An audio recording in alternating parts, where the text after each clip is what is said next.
সম্মানিত মেহমানবৃন্দ, ছাত্র ভাইরা, এলাকার মুরুব্বিয়ান নিজাম কলেজ, মাদ্রাসা এবং পালাখাল উচ্চ বিদ্যালয়ের সম্মানিত শিক্ষকগণ সহ এলাকার উলামায়ে কেরাম, সকল শ্রেণীর সকল পেশার আজকের উপস্থিত মানুষগণ, সাংবাদিক বন্ধুগণ, আমরা আজকে যে উদ্দেশ্যে এখানে দাঁড়িয়েছি, উদ্দেশ্য আমাদের কারো অজানা নয়। ইসরায়েলের কুখ্যাত নেতা নেতানিয়াহুর বদনজর পড়েছে ফিলিস্তিনের উপর।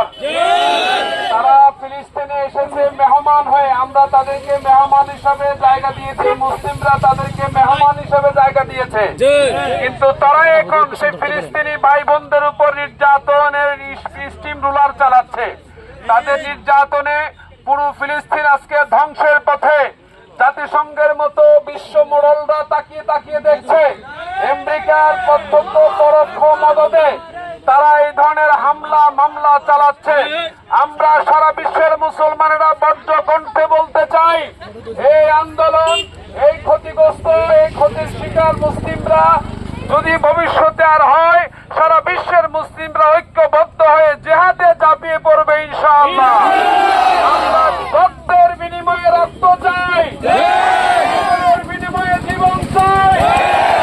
ময়দানে ঝাঁপিয়ে পড়তে আমরা কুণ্ঠাবোধ করব না। আমরা কোন অন্যায়কে প্রশ্রয় দিব না।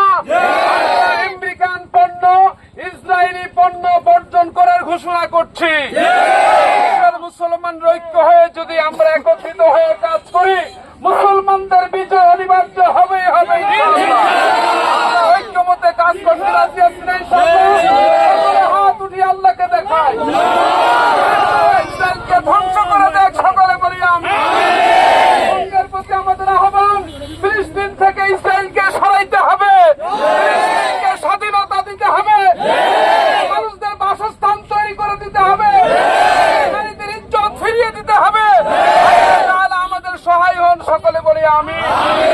কষ্ট করে পরিশ্রম করে আজকে সময় দিয়েছেন, সকলকে আন্তরিক মুবারকবাদ জানিয়ে আমরা দোয়ার মাধ্যমে এখানে আজকের কার্যক্রম শেষ করতে চাই।